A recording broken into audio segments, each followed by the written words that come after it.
bini korang macam ni ke kalau naik motor? Apa perasaan korang bawa bini naik motor macam dalam video ni? Jom layan video ni sampai habis.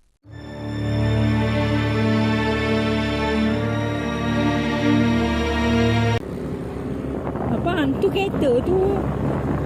Hati-hati, tepi je. Kita tepi je, bang. Dah lah nak bang, hati-hati bang. Nu takut. Lubang besar tu depan tu.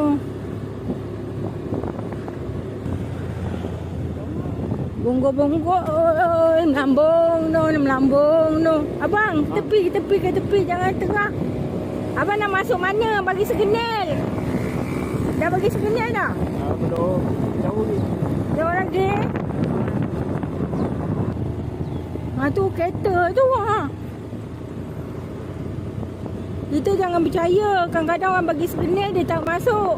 Dia tak keluar macam tu. Kita yang kena berhati-hati bang. Kita yang kena berhati-hati bang. Tu dia.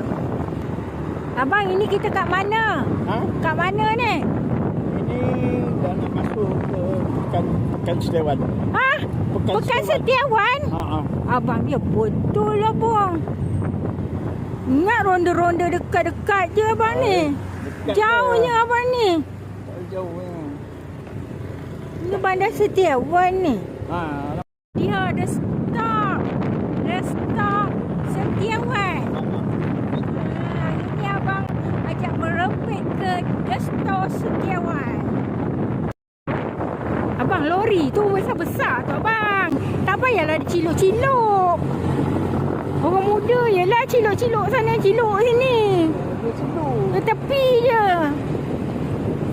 Lori tu tak apa. Dia gah, dia besar.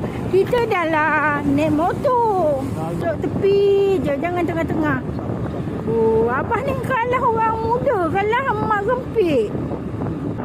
Hati-hati, banyak lori ni bang.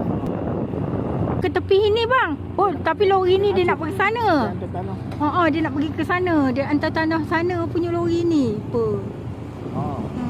Okey, clear dah bang. Abang ke tepi bang, jangan ke tengah.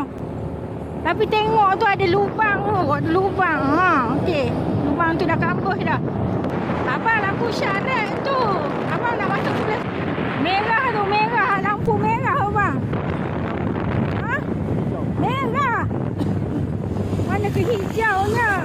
Ada tengah-tengah tu. Okey, jangan ni sangat. Hijau jalan.